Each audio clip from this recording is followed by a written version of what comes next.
Oh my God. I can't even understand the mentality of DeSantis and Florida. And I don't know how my sane friends and family that live in Florida deal with living in Florida with the governor like that. I can't. I don't understand it. Like, it's called weather and no state tax.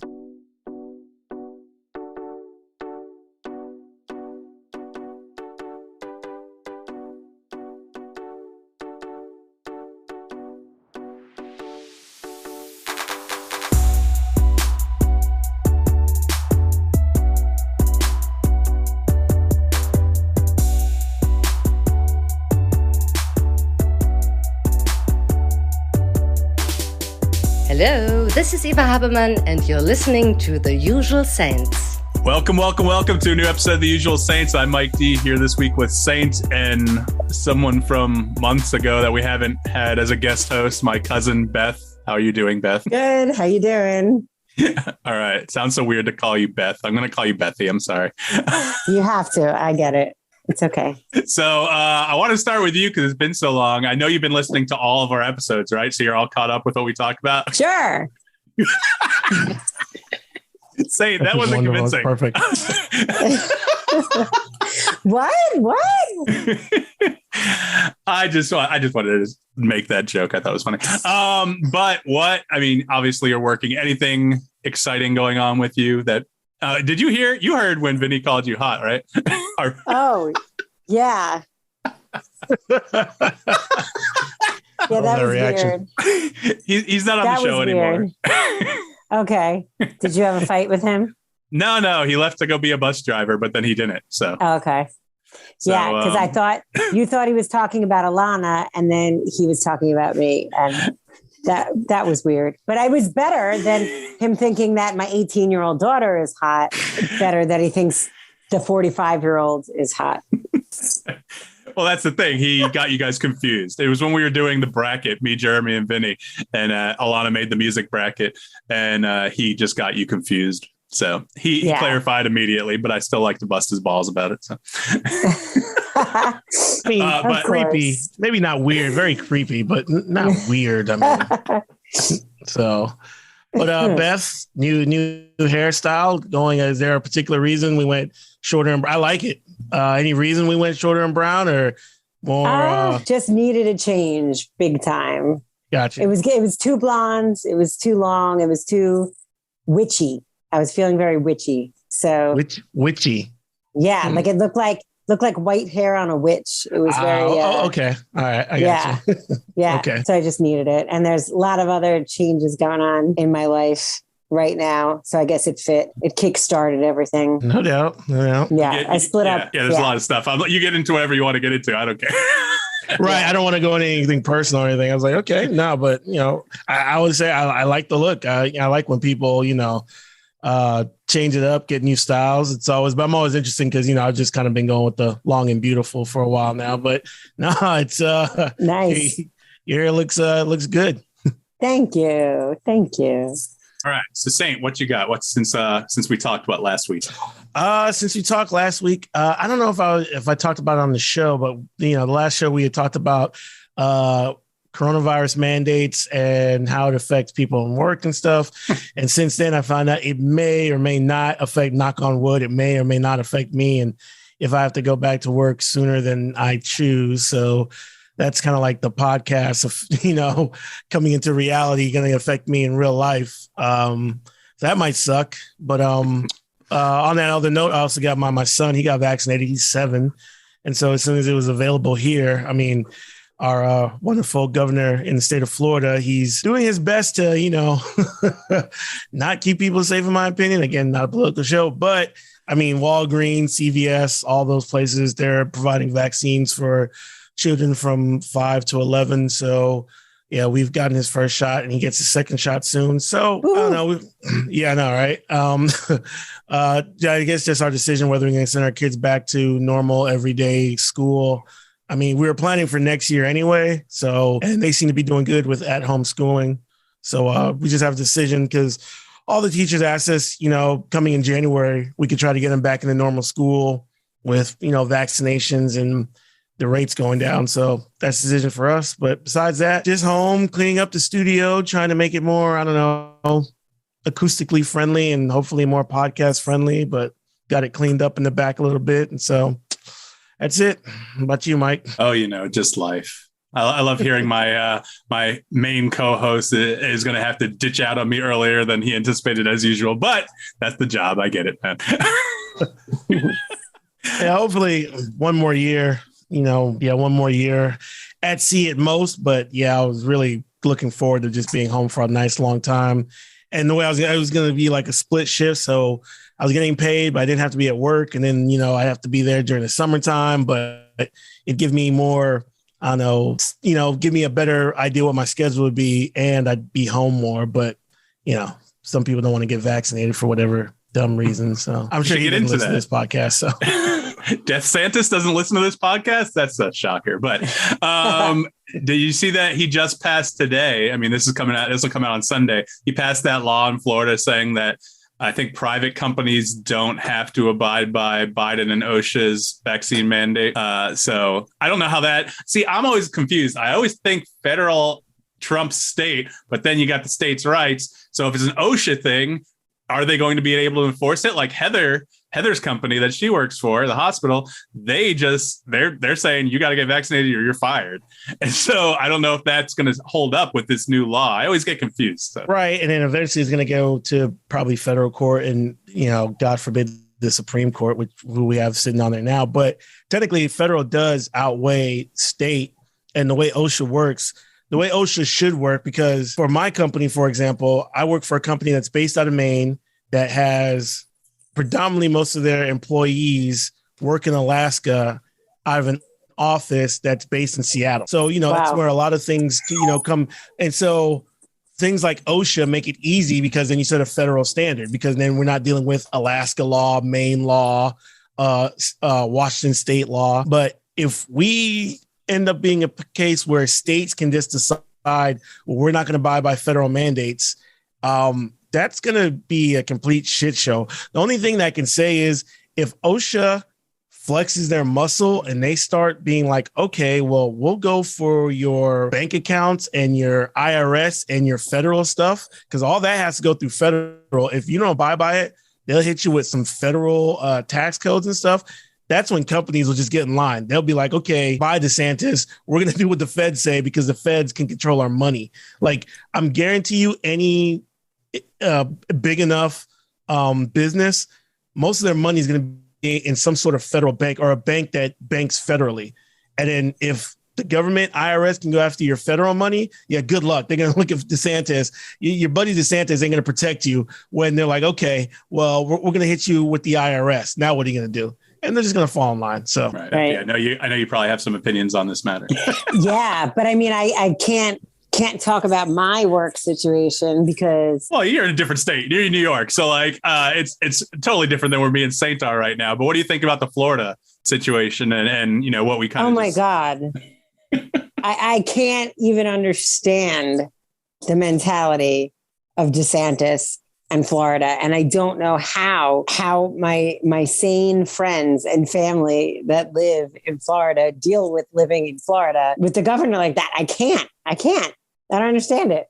Like, it's called weather and no state tax. That's where most people in Florida start with. And then we're like, normally when you have a crazy governor, you're just like, there goes our crazy dipshit governor. But now, and again, if I had the choice, I know Mike, you stay here too. If we had the choice, I'd move. Like, I'm from Florida, I've lived here majority of my own. Mike has too, but if I had, better resources, I'd move. But yeah, I'd much rather live in a state like New York, which much more sensible people in charge. Right. But you have the winter. Yeah. I like snow. But whatever. I haven't made it happen yet. Maybe eventually. We'll see. We'll see where Sophie winds up going to college. Yeah. Let's see. Well, let's get the news fun stuff out of the way in our short blocks here. The QAnon Shaman, the God. The guy with the chest tattoos and the horns and the fur, and who was standing up for governments and listening to whatever Donald Trump and everyone said and going to lynch Pence or whatever. He got sentenced to 41 months in prison, and then I think an additional 3 years of probation after that. So, I think that's kind of sending a message. I don't know if anyone else is still waiting on trial and if they're going to get in line now, or if they're like, oh shit, these people are serious. Yeah, Charlie. Yeah. Sorry about that. It's fine. Okay. So go ahead. What do you think? No, I was going to say, it's kind of funny because when it comes to prison and people serving time, I tend to be more empathetic across, all, I think our justice system is a bit draconian with the way we deal with things, and sometimes not draconian enough with the way we deal with certain people. Pedophiles, it's somewhat, what I'm saying? It's funny. Pedophiles get out of jail faster than drug dealers. Anyway. Totally. But for this guy, I felt this was the perfect amount. See, when this guy it didn't rise to the level. And again, I'm more empathetic to people going to jail than prison. So this seemed like, and this is always funny because when I read these jail sentences, I have to do quick math. I'm like, 41 months, that's 3 years. And okay. So I'm like 3.5 years, which sounds about right. 3 years probation. And this seems like the exact perfect amount to hey, dipshit, you can't just break into the Capitol and do what you want to do. B, send a message to the rest of these people like, hey, we're serious. Like, you guys fucked around. I know the one lady who wrote on Twitter that she wasn't going to jail.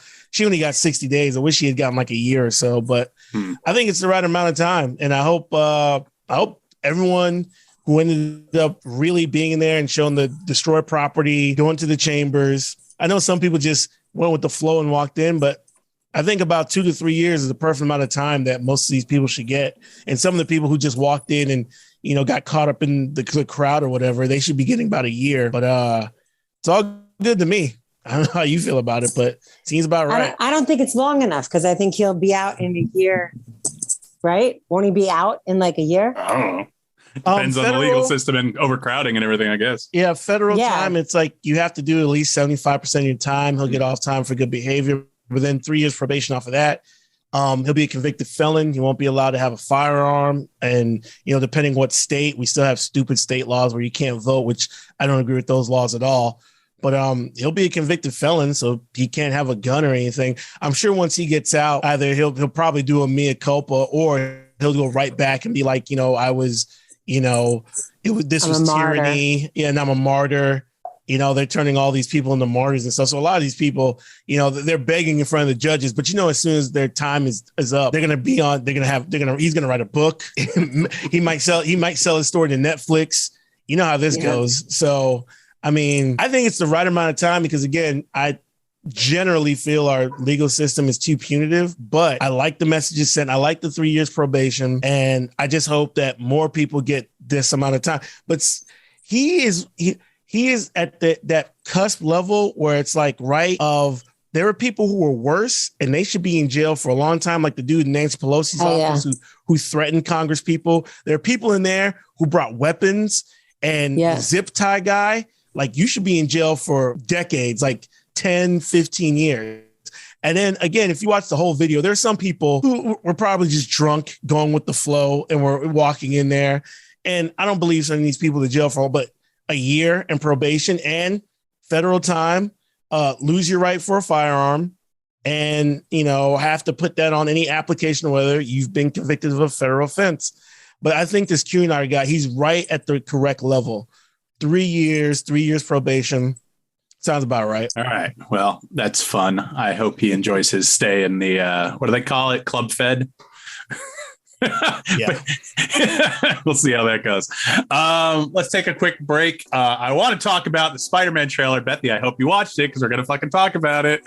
Sorry. Oh my God. Oh, me and Sainte are going to talk about it. You can relax or you can, react. That's fine. So we have some other talk. Let's run. When we come back, let's run through them, see anything that Beth wants to talk about. Of course. Before we start nerding out and she starts tuning out. But okay. So. she's a bit of a movie person as well, but I don't know about Marvel and all that. Not Marvel. No. Not Marvel. Right. No. The geek stuff, we know. All right. You've been listening to Usual Saints. We'll be right back.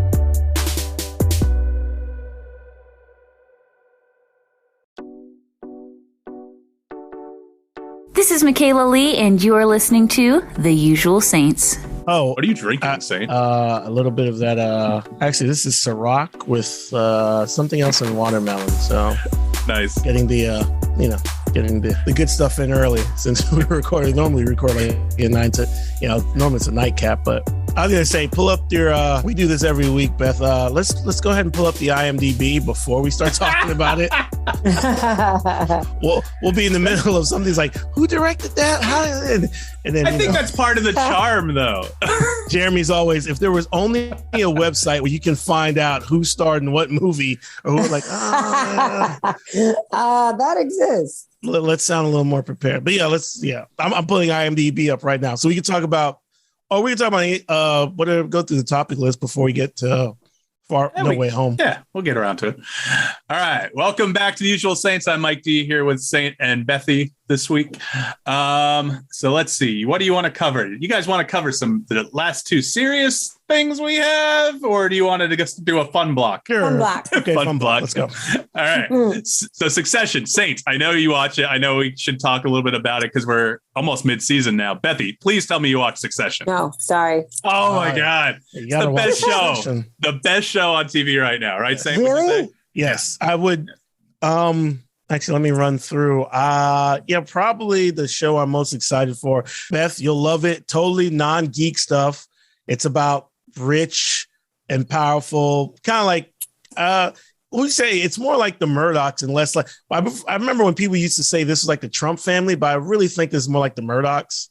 Okay. And it just deals with a powerful family who owns a media empire, and just vipers in the pit. And it's funny, and they go at each other like only relatives can do. And it's a show I look forward to. And like I tell people all the time, people have this idea that, certain, again, it is more serious how like certain like black people don't like shows that don't feature any black people. This show doesn't really show any, people of color, but it's so well written and so interesting. To me, it's kind of like a modern day Game of Thrones. Except without the swords and the dragons, you just have lawyers and, billions of dollars and corporate intrigue and stuff like that. So I highly recommend it. You should watch it. If you have HBO Max, it's real easy to catch up on. So I don't. Should. HBO is where it's at.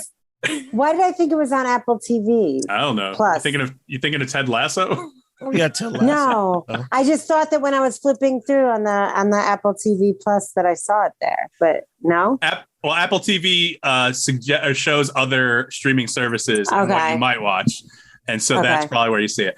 But it really is. It's really well written. The acting's superb. I mean, my favorite is probably Matthew McFadden, I guess you say his name. Heather loves him from, I think he was in Pride and Prejudice with Keira Knightley or something like 15 years ago. So he's like a British or Scottish or whatever the fuck he is. But I know I have IMDb, but who is that? What character? He's Tom. Shiv's husband. I just love his portrayal. He's like he married into the family because Shiv is the daughter of Logan Roy. And so he plays that, but he also plays because he knows he's got a high rank in the company. And so he comes across as, how would you say, it's very sarcastic, very dry, but then he'll go at the lesser people. Like there's a character, Cousin Greg, he just owns Cousin Greg, anytime he's around him. So basically the way you describe him is so Shiv is the daughter. It's funny. Yeah. Her nickname is Shiv. Right. Funny nicknames. It's kind of crazy. So he's married into her, and then you can tell he knows he's an outsider, even though he's part of the company. So within the company, he's always kind of, lesser. He knows when he's talking, especially when he's talking to her father, who's Logan Rowe, who's the head of the company. So he's diminished. But then when he sees somebody who he can go after, this cousin Greg, who he basically, Cousin Greg is Tom before Tom became who Tom was. So he just goes at Greg, and he's just the insults that he throws back and forth. It's so funny, and their dynamic is. And then cousin Greg, who's like a big goofball, no, it's a great show. I highly recommend it. I think anybody could watch it. See, right now I'm keeping up with the morning show. Are you guys watching that? The morning show? No, it's the Jennifer Aniston one. I know I've not watched that. I think my mother said it was good. So, I just haven't. I have so much stuff to catch up on. Like literally, if I pull up my TV Time app, what do I have? I'm still watching the Walking Dead shows, the spinoffs, even though I probably should give up on them. I'm still watching Survivor. Yeah. Why are you still doing that to yourself? We gave up on Walking Dead so many seasons ago. Like it got so bad. And then we fell for it. We came back when what's his name was supposed to die when Rick. Right. Yeah. But instead he got, spoiler alert, got hauled off in a helicopter somewhere. And we never found out what happened with that. They just, whatever. I haven't been back. I'm like, okay, I'm done. Like, yeah. Well, it's the last season of The Walking Dead, so I'm gonna give it the last few episodes. Fear of the Walking Dead is actually surprising good. That was the spinoff that kind of is going in a different direction. It's got that shit. I know we got IMDb open. The guy who plays Morgan, who's been in everything, Lenny James, I think his name is, the black guy. Yeah, I love him. He's in everything he's been in. He used to be in a show called Jericho. He's great. So he's on that. He's like the lead character. Plus, it's got a Broadway guy who plays Victor Strand. Let me pull it up. But just the acting on there, some of it is really good. And the other spinoff, Walking Dead World Beyond, is ending this season. It's only a 2-season thing. It's not great. I feel like I'm on my phone most of the time when that's on. Let's see. I still watch Hoarders because that's something the family does, and it makes me, I don't know, feel better about myself. You're a hoarder? No. I think my parents are. I luckily have kind of avoided that. I do keep probably too many things. Heather keeps me in check with that. But that's another thing we watch as a family that we enjoy. It looks like Tiger King season 2 came back, but I've not heard good things about that. So I don't know. Right. My wife said, and that's like, feels like they're just trying to beat a dead horse. I mean, it was too long. Like the first one could have been 3 or 4 episodes and it was 6. And now it's like the season 2. It's like, they're just reaching. Yeah. How is there a season 2 of Tiger King? I think they pulled whatever the footage they didn't use because they can't re-interview Carol Baskin. She's actually suing them about it because she's like, I didn't re-interview. You're using stuff that. But I don't think she has a leg to stand on there because you signed a contract saying that you could use this footage. Right, so they're going to use it for whatever they want to use it for. The only thing that they could say is maybe she split it into 2 different things and she only agreed to the one. We'll see what happens. But right now it's on Netflix. So, and then I think they interviewed Joe Exotic in jail because I remember in the trailer I see like video footage of her in jail. So I don't know if it'd be worthwhile, but I'll probably give it a watch eventually. Boy, Trump didn't come with that pardon, huh? I know, right? one of the people he didn't pardon. No. Right, so to bring a female perspective, because you guys were talking about many guy shows, did either of you watch Maid? No, my wife and my mom. My wife. Yeah, my wife. See? Wow. See? That's such a female show, right? We sound so much of the patriarchy here, but yeah, my wife did, and she told me to watch it, and she said it was pretty good, and I just haven't caught up with it. That and Bridgerton, I haven't caught up with Bridgerton either, so. Yeah, Bridgerton's a little, it's light fare, right? Intrigue and stuff. Maid is heavy duty, real life crap. That's really sort of depressing, but really, really worthwhile and good in the end. I would definitely recommend it. Yeah, I mean, I know Heather blew through that in like a weekend or less, and my mom did the same. So, I mean, it obviously hooks you if you like it. I mean, it's compelling. Listen, like I said, I'm just going down my list. I will probably get around to watching it eventually. Like when I had my surgery for 3 months, that's when I caught up on Succession. I hadn't watched it the past 2 or 3 years when it was on. Now it's in season 3. So I just need time, and I don't have enough time. Right. But you guys remember Andie MacDowell?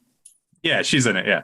Mm-hmm. Yeah. But so remember, like, it's just so interesting to see a woman that is now, what is she? She's got to be 60, right? Yeah, let's see. Groundhog Day was 93, so that's almost 30 years ago. She's in her probably mid 30s then, maybe early 30s, maybe 20s. I don't know. So she's in the 50s, late 50s, early 60s, something like that, probably. Yeah. So this woman does not have a shred of Botox in her face, and she looks phenomenal. And her acting is better than I've ever seen her in her entire career. Like she's actually like got a role that is really like, you know, what I assume is a stretch for her. And it was, and the main character is her daughter, her real daughter in real life, which is so cool. What? Really? The main character is a single mom that leaves an abusive relationship, and it's played by her real life daughter. And she's amazing. What's it called? Maid? MADE? No, MAID, like a maid. Oh, like Real servant. maid, yeah. So I thought the main character was Margaret Qualley from the Tarantino movie. That's her daughter? Mm-hmm. I'm going to Google that. I don't believe that. Okay. Andy McDowell. You are right. Wow. I had no idea. Yeah. And it's based, you know, the whole thing is based on a book, and it's true. And I have the book. I'm like halfway through it, and by Stephanie Land, her name is. And it's like her story. Like she got herself out of the situation and went to college and became a writer, and Netflix bought her story. All right. Yeah, I mean, I'll get around to it maybe eventually. I do take recommendations into consideration. I just have too much other shit. I mean, this weekend we got Ghostbusters Afterlife coming out that I know Sophie and Heather want to see. And then I'm going out of town for a few days and Thanksgiving. So, I mean, time just flies, man. It's already November. It's already Thanksgiving, guys. Like, where the fuck did the year go? Crazy. You know what's crazy? I keep seeing things and everything's advertised and they're like coming in 2022. And I'm like, 2022. I'm like, wait a minute. It's like right around the corner. Like, shit. It's like in 2 months, not even. Yeah. That's nuts. But yeah, definitely watch Succession. And next time you come on, you'll have to tell us what you think about that. Okay, I will. I definitely will. But you'll have to subscribe to HBO. You'll have to. That's okay. Ask Uncle Kenny. He'll hook you up with his login. I'm sure he has it. He has my login for everything else, so he'll hook me up with his login. I was just going to go down my TV time list, but I don't want to do that right now. So like Night Stalker, I wanted to talk to you guys about. So Bethie, you're without, giving too much away. You're a few years older than me. Do you remember anything? You were still really young when Night Stalker was happening. That was like mid 80s. Did you remember hearing anything about that when you were in New York, about anything going on in California like that? No, Okay. But I was only 10 in the mid 80s. Right. I know. Yeah. So, but I mean, obviously nowadays it kind of, anything gets sent nationwide so fast, worldwide so fast, I didn't know if it made huge news in New York. So I knew of Night Stalker because I was always big into serial killers like Richard Ramirez. I knew he was a creepy looking dude and all that kind of stuff.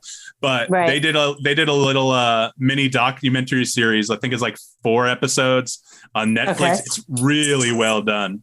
Like you just learn about the entire series of crimes and things that I'm assuming most people, unless they did deep dives into books about the subject or whatnot, and you don't even get into him until the very end. It's all about his crimes and what the detectives were doing to solve them, and what stress it was causing the entire LA County, outside of LA County, because it happened up in San Francisco too. So it's really, really well done. I recommend it, but I don't know if you guys are into serial killers as much as I am, but it's a fun, not a fun watch. That's the wrong word. It's a good watch because it's fast paced. Like they keep you intrigued. So I would recommend that if you guys haven't put it on your Netflix list. So. Okay. I'm typically not, but I work up in the wheelhouse now, and he's not going to listen to it. But the mate, typically when I'm in the wheelhouse doing my paperwork, the mate, that's usually when the captain's asleep and he's in charge of the boat, in charge of the fishing, and he listens to a lot of serial killer podcasts. Like I've learned so much about, and he's from the Seattle area, so the Pacific Northwest, which seems to be serial killer, breeding ground. So I've learned a lot about serial killers in the past 2 years. Just about the Green River killer. Yeah, Green River and all the Jesus. Yeah. Just murder. Oh my God. Yeah. Bundy was up there for a while, right? Yep. Yeah. A lot of them. So yeah, I mean, like I said, just give it a watch. It's something else to watch. Something else to occupy our time. Speaking of creepy guys, Mel Gibson's directing Lethal Weapon 5, according to what you say. What? Yep. That's one of those guys. I can't believe how he made Hollywood comeback. He came back in Daddy's Home 2 or whatever with Will Ferrell, and just like the anti-Semitic remarks, the racist remarks, captured in all his recordings, the homophobia, the stuff he said to his wife at the time, his second wife or whatever, I forget her name. She I know she's not American. She's got that accent, that heavy accent. But just those recordings, they play them all the time on Stern, and I just like listen. I'll be the first one to tell you, I love Braveheart. I love the first 2 Lethal Weapon movies. Really, I love a lot of his films. I hate Passion of the Christ. That was horrible. But but like, how does this guy keep getting chances? I don't know. You hate Passion? What did you hate about Passion? Just couldn't watch it, or you thought it was a bad film? I just listen. I always want to be a director. I'm not saying I could do any better. I just did not enjoy it. Like I said, you're not meant to enjoy it. Probably it's meant to show the suffering and all that kind of stuff. But it's like I was bored. No, it's really just violence and gore porn for a Christian audience. It's like, these are the people who always tell you that there's too much sex and violence in your movies and video games.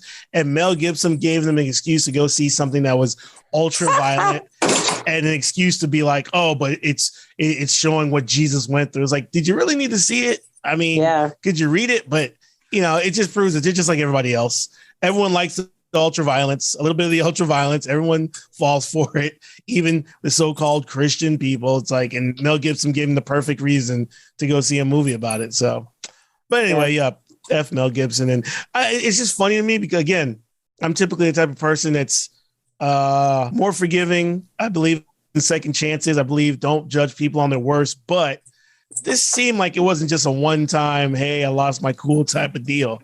And no, not at all. From what little I know about his family background, it seems to have been, passed down from his father. I think his father was supposed to be a big anti-Semite. So, and for this to come out, and then, he has big people in Hollywood who probably are his friends, who's he made money with. I know Jodie Foster was sticking up for him for a while. So, doesn't surprise, again, the whole quote unquote cancel type of thing, but just goes to show you, man, people just, on certain things, people are just like, oh, well, he makes good movies. And we want to see. Although, for me, Lethal Weapon 5, like, really? I saw a quote from Richard Donner before he died. I think it was last December when he was announced as director. He came back saying, oh, I want to finish the film series and go out, the way we meant to go out. I'm like, really, bro? It's like 23 years after the last one, and the last one was shit.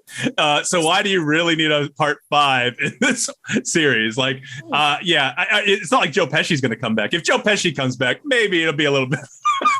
I mean, if Pesci comes back, it would have to just be because Pesci's been taking a lot of time off. Oh yeah. Like he seems like a guy who's like, yeah, I'm not going to do this. I'm not going to be De Niro where I'm just taking parts just for money. But I mean, and no disrespect to Chris Rock, who's probably one of my favorite, or might be the favorite stand-up of all time. But him and it's kind of just like Richard Pryor in Superman 3. It's like, what is this guy doing here? And you're just trying to interject, some comedy or something into where it doesn't belong. And 5, like, who are they going to get for 5? They're probably going to have like a female detective and, a bunch of shit where it's trying, we're going to be diverse. Is Danny Glover going to retire again? Like, what are we doing for the, I'm 2 days from, in the bucket. Like, all right, man. Like, ugh. Do you know how old he was when he originally said, I'm too old for this shit? No. Give me that. 41. Oh my God. Really? How old I am. Stop it. Hey, what's funny? I thought you were going to say something like he was super old and like he's going to be way too overly blessed in 5. But you said 41 and the 3 of us were like, fuck. 41? Shit. That's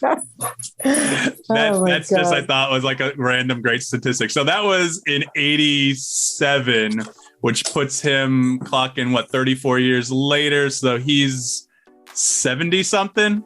So we'll see what happens in this in the next movie. I mean, Gibson's whatever. He'll come back. He'll pull dual duty.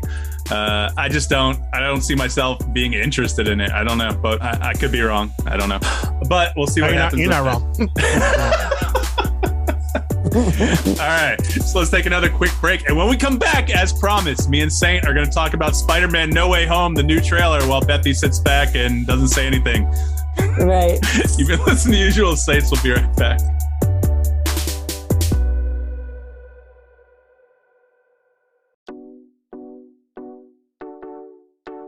Hi there, this is Romanda Brockett, a registered dance movement therapist, and you're listening to the Usual Saints podcast. That means if you're tuning in with underage listeners, you might want to be careful. There's some language in here. You just reminded me I got to renew my HBO Max. I was getting it free with my DirecTV and stuff, but I canceled all that. Got rid of trying to save so much more money by just renting DirecTV and all the extra bullshit that I have. It's like, just going to stream everything. Let's come back. That's a good thing to talk about real quick. Okay. Welcome back to Usual Saints. I'm Mike D here with Bethie and Sainte, and we were just talking about if I decide to leave that part in. We were talking about DirecTV and cutting shit out of your life. I mean, I like to think I was an early adopter to cutting the cord for cable or DirecTV. I was a big DirecTV guy because I love watching the Steelers games, and I could just have my DVR full of shit. And the only reason I got any sort of TV service back, which was DirecTV, was last September because I wanted to watch the Steelers games, and the places that we normally would go to eat, this is before vaccines, before anything else, we weren't sure we wanted to go out every Sunday to go watch the games, especially at like some of these bars and some of these people that I know that go there. I'm like, I don't really know how clean you are. And B, like, the restaurants we would go to, like Applebee's and stuff, they didn't renew their Sunday ticket privileges or whatnot. So I couldn't just go have dinner with or lunch with the family, watch a game, and then go home. So we decided to renew. But of course, when you renew DirecTV, they're like, or when you get it again, they're like, hey, you have to sign a 2-year contract. So I'm locked until next September. But after that, I'm cutting it because I'm vaccinated. I feel okay going to bars and going to watch it, or restaurants that have it. We feel better. We're all vaccinated. So, but yeah, man, I think with the Sunday ticket, it's like $200 a month. If without it, it's 150 at least. So, I mean, just cutting that expense. Who needs that? Yep. Yeah, I almost cut out my Dish TV, but I was going to go to the YouTube TV only. But it really wasn't all that cheap. It was going to be $63 after the introductory month or two. So Dish was like, okay, you're paying $115. What if we get you down to 70? And I was like, 70 versus 63, and I don't have to change anything. So they really got me to keep it. So now I'm locked in again, like you. But I did want to cut it all out. I was going to ask, what they make you sign? What's the contract length? I think it's a year. I think it's a year. I don't think it's that bad. Right. It was the same thing. Eventually I was just like, when we got it, it was when I just had bought this house. We had just moved in, and I tried the other ones for 3 months, each one for a month. I tried YouTube, which I thought was good, but they didn't have as good as, I think, when you record, what's that call it? They call it something different. The DVR. They didn't have as good as DVR. I tried PlayStation Vue, which was okay, but it was missing a bunch of channels my wife wanted. And then there was another one we tried. So I was going back to the boat with my kids. They were missing a bunch of the channels that they had at, my father-in-law's we lived. So we got DirecTV. And like you said, if it wasn't for the 2-year contract, I've just been counting down to get away from it. Eventually now my kids, they spend most of their time on YouTube, Netflix. Disney Plus helped out a lot because, we're a big Disney Plus kind of family. And so eventually I came to it. And like when I called to cancel, the DirecTV guy, he was trying to do it. I think we were paying like with taxes and everything. I was like at $169 a month. And so he was like, well, we could do this. And I can get it all the way down to about 90 plus tax. You'll be paying just over 100. So I can save you $70. And I was just like, nope, I'm done. I'm just going to cut the cord, feel the pain, figure out how to find everything else. And like I said, I think that's how I was getting free HBO Max because AT&T owns DirecTV and they own Warner and all that. So I'm going to have to figure out a way to get HBO Max back on. But yeah, it's just, I haven't missed it. It's been gone for almost a month now. And it's just been like, my wife's missed a couple of shows, but it's just saving that money is just so much better. It's like you said, for the football, but I mean, I'm not going to talk about it in pub. There's ways if, you want to find stuff, there's ways to find what you want to watch. I'll just leave it at that. Are you a torrent king over there? What are you doing? I'm just saying, if you really want to watch something, there's ways to find it. You know what I'm saying? I'll just leave it at that. All right. So let's do the geek out, man. Sainte, tell me what your thoughts are on the new Spider-Man No Way Home trailer. I'm assuming it's going to be the last one we're going to see before the movie comes out because it comes out in a little less than a month. So thoughts? Probably. And again, I'm like, oh man, December is coming here so fast. It was my birthday. But few notes. I like how they're still being vague about it. And it's probably, I mean, Marvel's notorious for this. There's going to be scenes that we see in the trailer that's not going to make it to the movie, which I think is pretty smart of them. I'm watching it and seeing it. I'm actually coming up with more theories about where this is going to lead. A, Spider-Man, B, the Marvel Universe, and how this ties into the real world business and economics of the movies. So I was thinking about that first. I'm pretty sure, and it's funny that they call this No Way Home. I'm almost positive this is going to be the last Spider-Man that's in the Marvel MCU. I mean, Sony is not going to budge. Spider-Man and Venom are their number one film franchises. They're glad that they went with Marvel to fix their story elements, because before they were screwing up Spider-Man.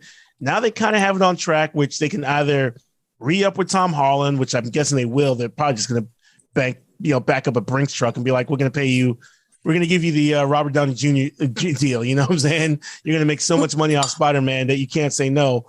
But I think Sony wants to keep all the money. So I think this is actually setting up where Tom Holland is not going to be in the MCU anymore after this. But it's not going to be the end of Holland as Spider-Man, if that makes sense. You know what I'm saying? Yeah, I understand. I feel like I'll let you go back to your points, but I feel like I get what you're saying, because Sony, that seems like what Sony would do. If Sony's smart, they will continue the partnership, because the partnership has been nothing but beneficial to them besides the monetary aspect. Maybe they can rework it. I mean, it was only a year and a half ago, 2 years ago, where they were like, no, we're done. And like, it was at the brink of about collapse. So, but I mean, just the way they work so well together, and especially if they're going to start introducing Venom, think of Venom coming in like versus Deadpool or something like that. You know what I mean? Like, think if they can make that kind of stuff happen. We'll see. I mean, go ahead. Your caveat was if Sony is smart. I know. Do not believe. And here's what happened. Sony has made 2 Venom movies, especially the first one, but the second one, which I'm still haven't seen yet, but the second one, which came out during COVID and still did, I mean, COVID adjusted, still did great business for them. So they're like, we can make these movies without Marvel's help and still make a ton of money. And even though the critics have panned them, they are making a ton of money. So I think they're like, thank you, Kevin Feige and Marvel, for getting Spider-Man back, because they completely messed up the Andy Garfield, universe of it with Electro, with Jamie Foxx's Electro and all that. But now, if I was Sony, I feel like we're back on track. They've got Morbius coming out, which I guess you got to mind what you got. You got to go to war with the properties you own, because I don't know who was asking for a Morbius movie, but it's like, we've got Morbius coming out. We're going to do a Venom Part 3. We're going to give Tom Holland a bunch of money. And if we spin him out of the MCU, we can kind of create our own Spidey verse. I mean, they've got Into the Spider. I forget. This is my favorite movie of all time. Spider-Man Into the Spider-Verse. They're like, hey, we made the Miles Morales movie, my favorite movie of all time. We did it. It's a Spider-Man movie, and we own all of it. So I think Sony feels like they're in a much better position now, and they would rather keep all the profits. Or it might just be like, hey, Kevin Feige, we know you work for them. You might get an executive producer credit. So I don't know how Marvel would feel about that, but it's like there's ways around it where they're not having to split with Marvel. So that was my first thought. I'm seeing it, and with the multiverse stuff, it feels like Tom Holland, this might be his last MCU movie, but they might spin off the Spider-Verse into its own thing. That was my first impressions of it. I'll let you talk about anything else that how you felt about it. Well, I mean, I think the biggest thing that stood out to everyone, because it seems like it's the worst kept secret that may or may not come true, is that Andrew Garfield and Tobey Maguire are supposed to theoretically be in this, because they were allegedly seen like around the shooting areas. You don't think they're going to come? No. They absolutely come. But Sony, again, I'm thinking this has to be a Marvel and a Kevin Feige thing.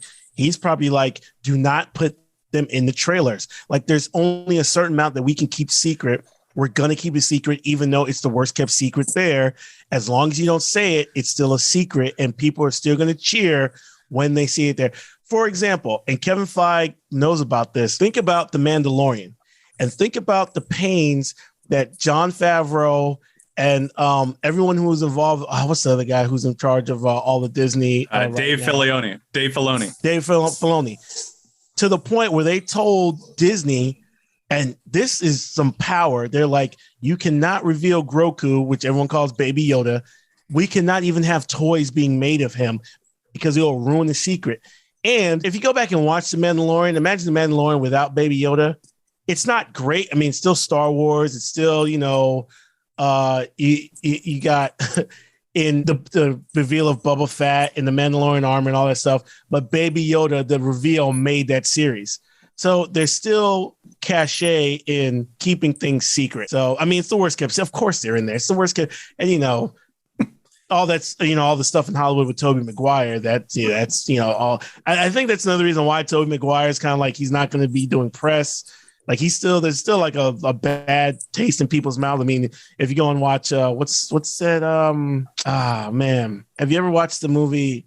It's a movie about the woman. She was running the underground card scene in LA. What's it called? And then, here we go. I got the IMDb. Go ahead, finish your thought. And I can get back to it. All right.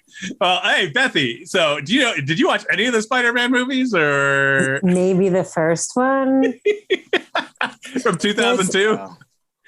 Probably, yeah. But it's hard to get me to watch a Marvel movie or an animated movie, or there's certain genres that I just don't do. You got to give Sainte's pick of Spider-Man Into the Spider-Verse a chance, because it's animated. It's really well done. It's done by Phil Lord and Chris Miller. Do I have them reversed? Phil Miller and Chris Lord, the guys who did the Lego movies.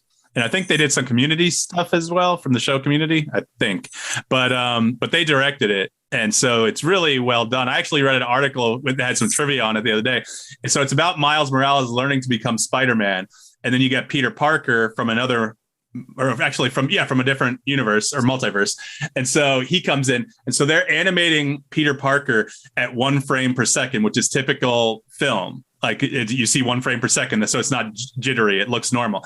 They animated Miles Morales at 2 frames a second, the entire movie. And they started at the end of it, putting him at 1. So they would have the 2 of them in a scene, and Peter Parker would be 1 frame a second. Miles Morales would be 2, because he's learning. So he's a little more jittery. And so that's the kind of cool stuff they did in that movie. And it's really well done. It's not a cartoon for kids, although kids love it. It's just, I mean, the wit, the writing. I mean, that's what I always go to: the writing, the acting, the voice acting. Go ahead, Sam. I disagree.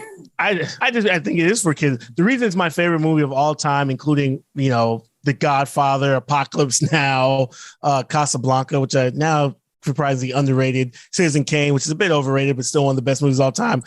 My favorite movie of all time is an animated movie, and I sit and watch old. I got into French New Wave movies, which I don't know, might have been a waste of time. Anyway, Spider-Man Into the Spider-Verse is my favorite. It includes everything, like he said, writing, all that. Includes Black fatherhood, which I'm big on. It includes everything, but tells the hero's journey story of an Afro-Puerto Rican kid, but uses Spider-Man and humor and wit and everything you can throw at it. And they went all in. They go so deep into Spider-Man lore. There are Easter eggs and things that you have to be a Spider-Man savant. And they said the reason they did it is like, we didn't know this might be our only chance. So we just said, fuck it. We're throwing everything in here. You have to be a super Spider-Man nerd, but it's also a relatable movie. So if you just want to see a Spider-Man movie, it works on that level too. What were we talking about? Oh, I wanted to say the name of the movie is the name of the movie is Molly's Game. And with Jessica Chastain. Jessica Chastain and Idris Elba. And in that movie, it's Jessica Chastain. She's not a call girl, but eventually she gets into the LA poker scene. So she's running her own underground poker rings. Wow. And she's doing it. This is based on a true story. She's doing it with A-list celebrities like Ben Affleck, a lot of A-list directors. But in the movie, and this happened in real life, there was one celebrity who was just the biggest dickhead asshole to her and to the people. He'd be an asshole to players. He was an asshole to her. And eventually, basically, he was like, look, the only reason you're running this is because I'm running it. And basically ran her off to New York because he was such an asshole. And, just everyone in town knew it. And in the book and in the movie, they call him Miss Player X. but everyone figures out it's Tobey Maguire. And the only reason she did it is because Toby's reps, you know, they were like, because coming off what Spider-Man and what Seabiscuit, the horse movie, you don't see Tobey Maguire. His persona isn't like some like Hollywood douchebag. He seems like just a nice guy, played Spider-Man. But apparently in the book and the movie, he's even worse. Like he threatened, like he would call people and accuse her of being a prostitute, this and that. He threatened to have her fucking beat up, all kinds of bullshit. And he's only referred to as Player X. And in the movie, who's he played by in the movie? He's played by Michael Cera from Arrested Development.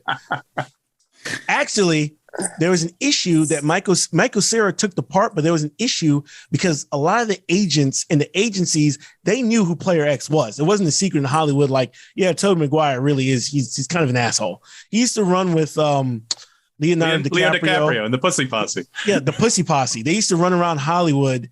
And of course, put it this way, Leo DiCaprio, even before Titanic, and especially after Titanic, Leo DiCaprio is the kind of guy, no problem getting women, getting into bars and clubs, famous Leo guy. But when you're Tobey Maguire, you're kind of like, okay, little geeky Tobey, until he got Spider-Man. Then after he got Spider-Man, then he became this big A-lister, but he always used to hang out with Leo. And they were known as it was the Pussy Posse or Pussy Squad? I think so. I don't know. Pussy Posse? I thought it rhymed. Or not rhymed, but I thought they were right. But because how they used to run, used to go for girls, used to, go to parties and everything. But people would always say Leo was cool to hang out with, and Tobey Maguire was the biggest asshole. But he was Spider-Man, and Spider-Man was the biggest movie. It's to this date, Spider-Man 2 is Sony's biggest movie of all time. And so what happened was Michael Cera took this part, but a lot of agents and agencies, they knew who it was, and they were telling their actors, don't do that part. We don't want to get involved in, because if it gets out that he's actually playing a Tobey Maguire, it might hurt your career. And Michael Cera just took, I guess Michael Cera's like, I don't give a fuck, whatever. But yeah, it was pretty much known that, stay away because we all know it's Tobey. And now if you look at it now, I mean, Tobey Maguire, his star is faded, mostly because a lot of people just didn't want to work with him anymore. It's like you hear these stories, it's like, to the point, but also because I also look at it like, a lot of actors are called assholes, Johnny Depp, a lot of people, but they're big time A-listers. Tobey Maguire, to me, I'm like, if Tobey Maguire is an asshole to me, I'd be like, fuck you. I'll go get anybody. You're Tobey Maguire. Like after Spider-Man, what else have you done? Basically. So but in the moment, because Spider-Man was so big and he had the backing of Sony, which is one of the major studios, a lot of people stayed quiet and hushed up a lot of shit that he was doing in Hollywood. You also have to understand, this was Hollywood pre-cell phone cameras, pre-social media, pre-Twitter, pre-TMZ. So they said those guys were running wild, and Tobey was like the worst one, like just a complete asshole. So yeah. Anyway, and that's the reason. I mean, they're bringing him back, but you also see Andy Garfield's talk about it, but Tobey Maguire has said nothing. Like he's disappeared from because people are like, we know how he is, and a lot of people in Hollywood didn't want to work with him. So that's the behind the scenes, but they're going to be in the movie. Of course, they're going to be in the movie. It's the Brinks truck.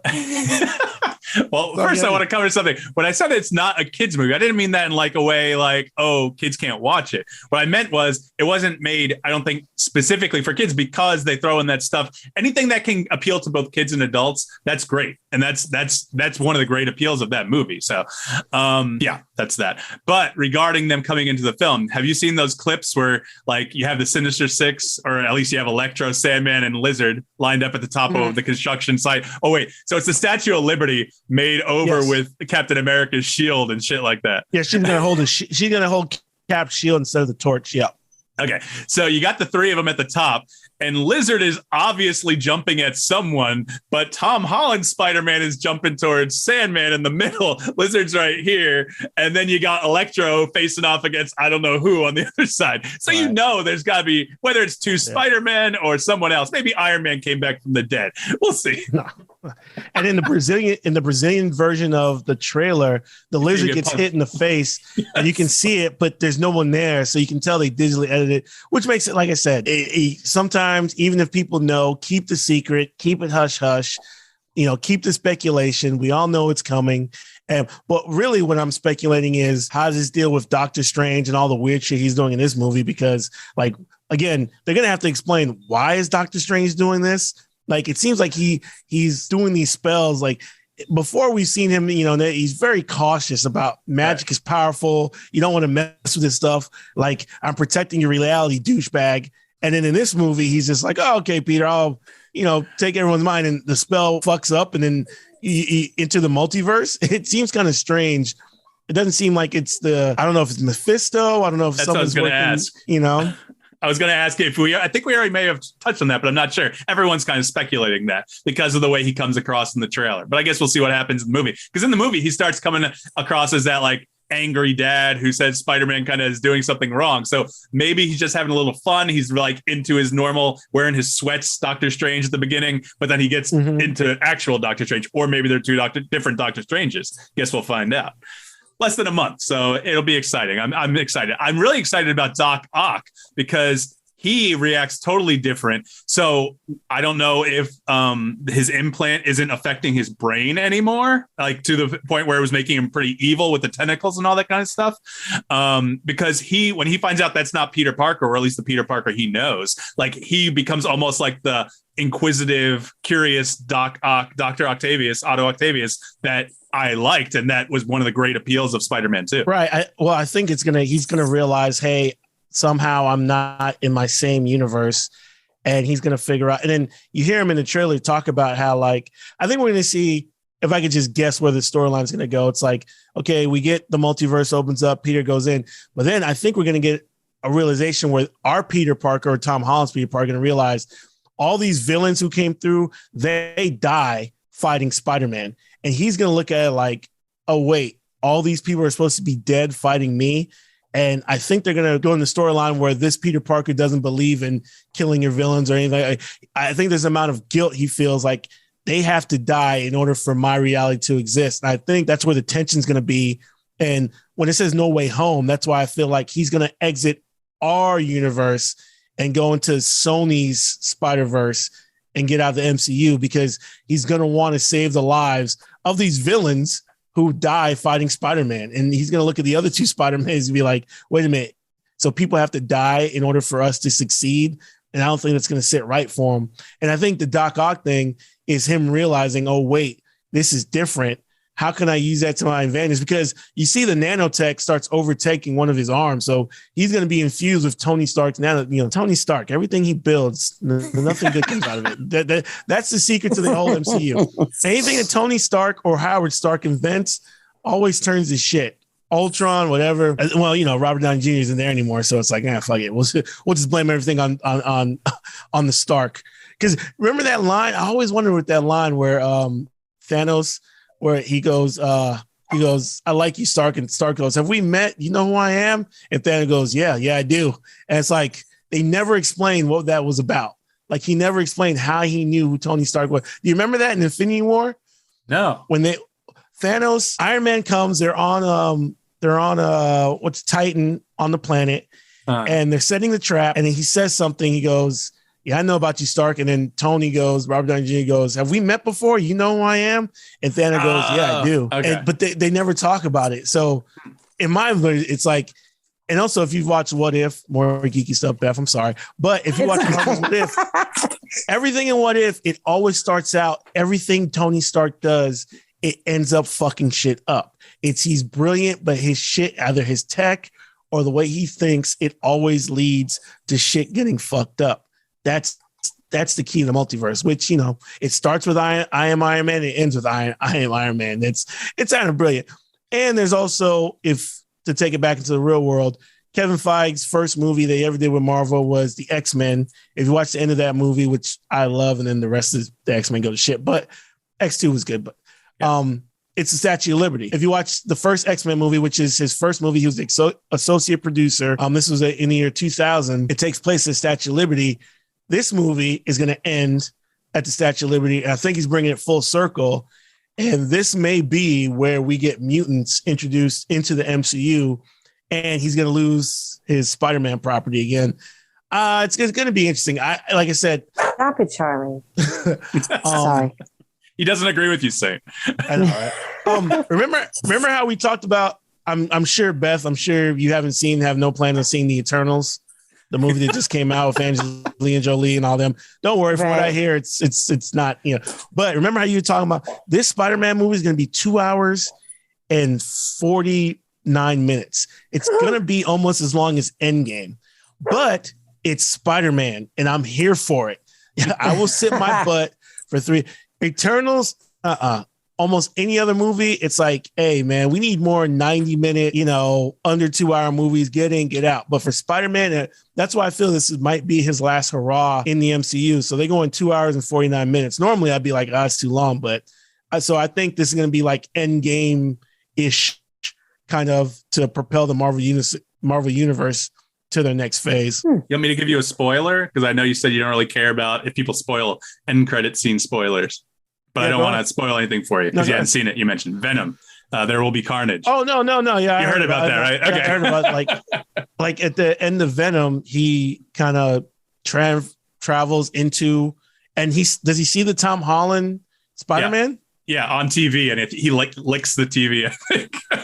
And J. Jonah Jameson is on TV announcing that that's Spider-Man, that Peter Parker is Spider-Man. So my guess is, like I said, our MCU Tom Holland Spider-Man is going to get sucked into Venom's San Francisco, whatever, Venomverse.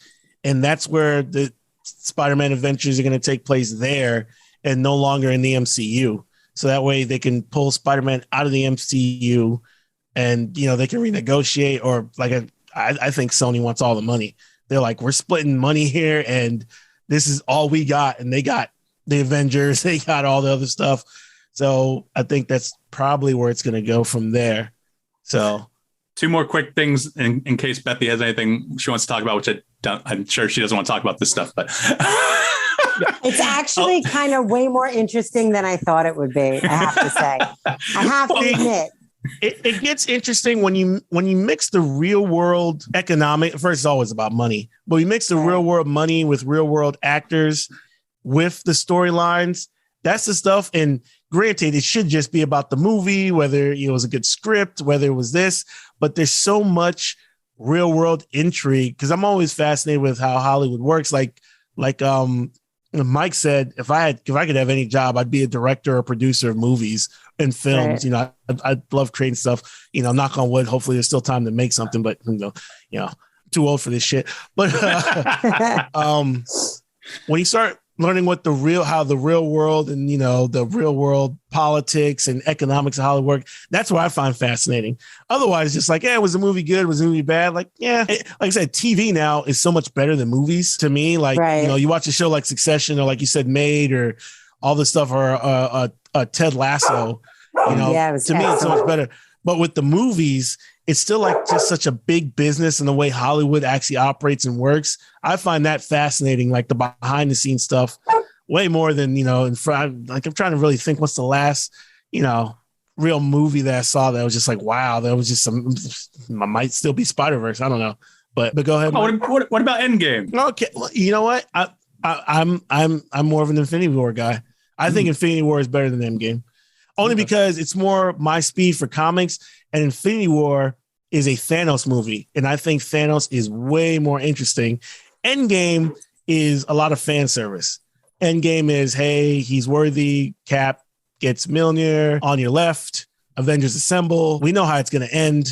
Tony Stark's died, whatever, but Endgame, again, Endgame has a lot of flashbacks. We go back to Thor: The Dark World, which I never wanted to go back to again. We go back in time to the Battle of New York.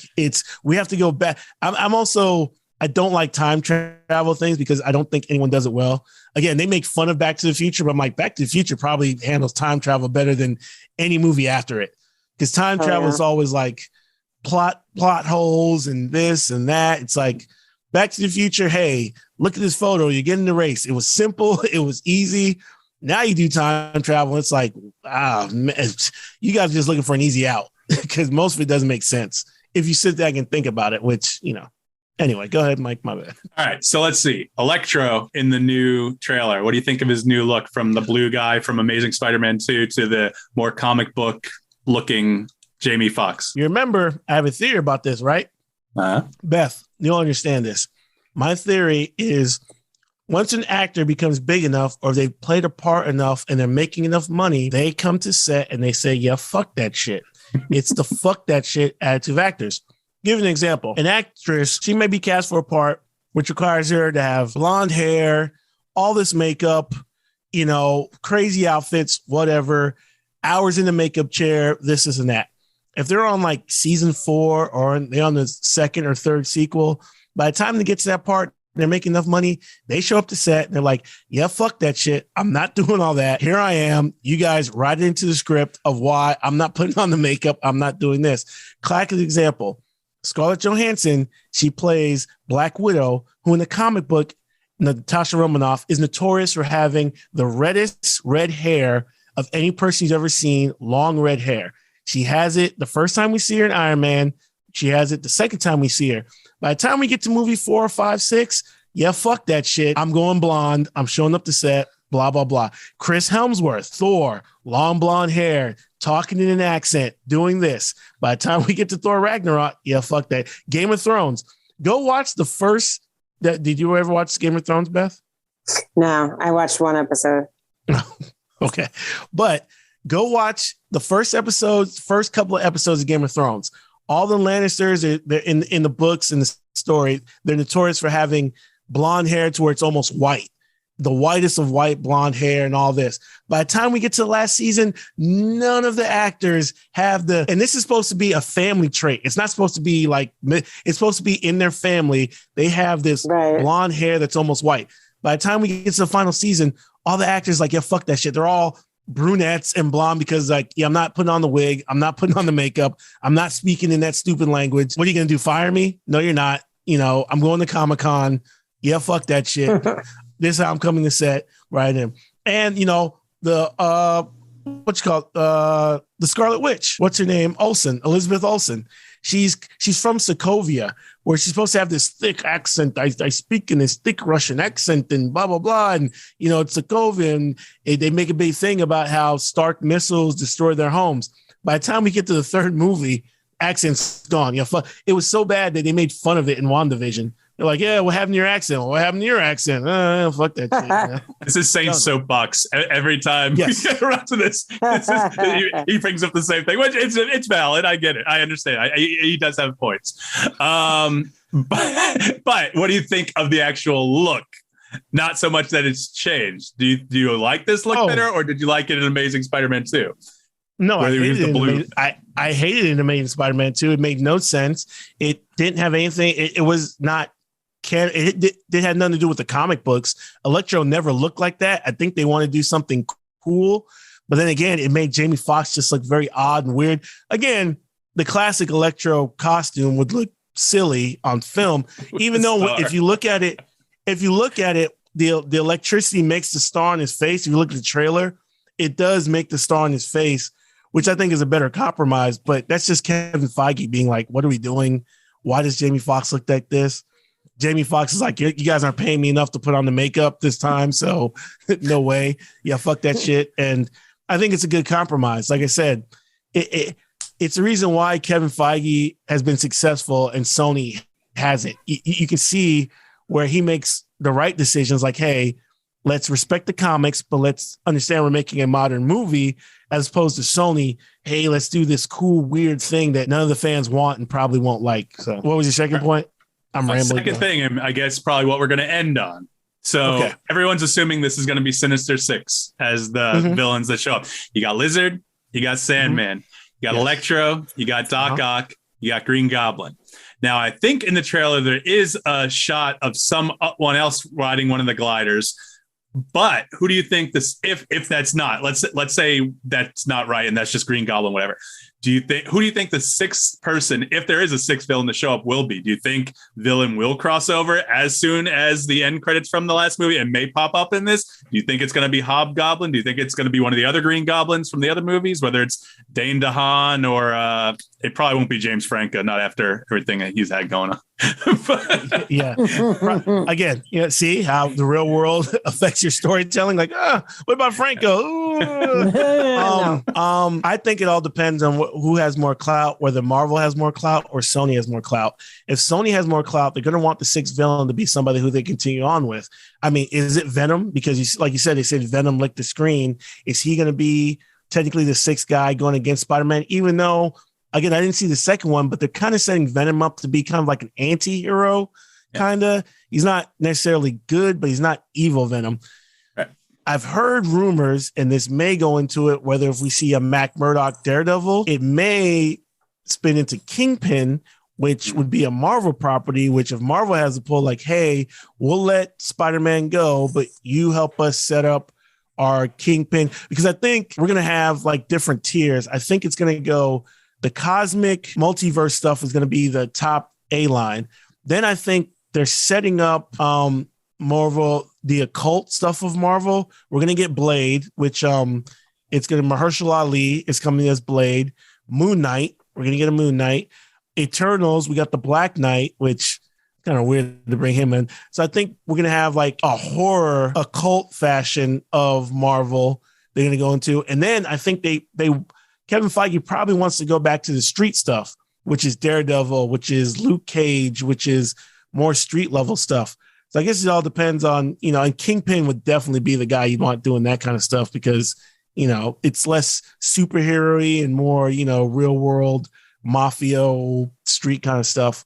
So it all depends. I'd love it to be Kingpin. If it is, that would be, I think that'd be the way to go. But I mean, Spider-Man has so many here. Sony went to Marvel and said, based off us owning the rights to Spider-Man, we can make movies off over 800 different IPs. Sony wanted to claim 800 different characters just because they have the rights to Spider-Man. Be like, you can't touch any of these people. And it's like, that's crazy to me. But I mean, legally, they might have a leg to stand on. So, all right. I think that's a good place to end. Bethie, you got anything to talk about with Spider-Man? Or are you good? Spider-Man, no. I feel we talk next time. Definitely, Beth. I'm going to watch Made for sure. And if we have anything else, Beth, just send us a link and tell us what you've been out watching, what you're up to, and I'll make a concerted effort to watch it. I feel like I and Mike have just been talking too much, like you use my style. But whatever you're into and watch, I'm more than willing to expand my horizons and not be a misogynistic patriarch. Like forget all that womenly stuff. Or my favorite show. What's your favorite show? Which when you guys said what ended too soon and what would you want to see come back in the present time? Mm-hmm. Pose. Oh, yeah. Wow. Oh, you never watched it, huh, Mike? No, I know she loved it. Oh, we should have done. We could have done 20 minutes on. I would have let you go on. Let's talk about that next time. Yes. You guys can talk about it next week, and I'll sit here like this. Yeah. Even though I was a little disappointed, season 3 wasn't as good as 1 and 2, but I understand they were ending it. But I love the final episode. Oh gosh, that scene. Right. The final episode was great. But Spoiler alert. But the first season, me and my wife loved it. I love that show. It was great. God. No, it was great. Phenomenal. We could talk about Pose, and we could talk about what we would do if we brought it back. Because I had some ideas. Even though, like I said, the third season, I think they're a little checked out. But the finale was great. But yeah, we got to talk about it. Okay, cool. Okay. Watch it, Michael. I'll get around to it. I got a lot of stuff to watch. All right. So let's see. What do I say? Social media, The Usual Saints on Instagram, Facebook, and Twitter. The voicemail's 240-724-6877. The website's theusualsaints.com. Spread the word. Get the show out there. I want to thank Bethie for coming and guest hosting and say fuck Jeremy for not showing up. So Jeremy's on a cruise somewhere. So, whatever. He says he's got an excuse. He's got Wi-Fi. He could have been here, but he didn't want to.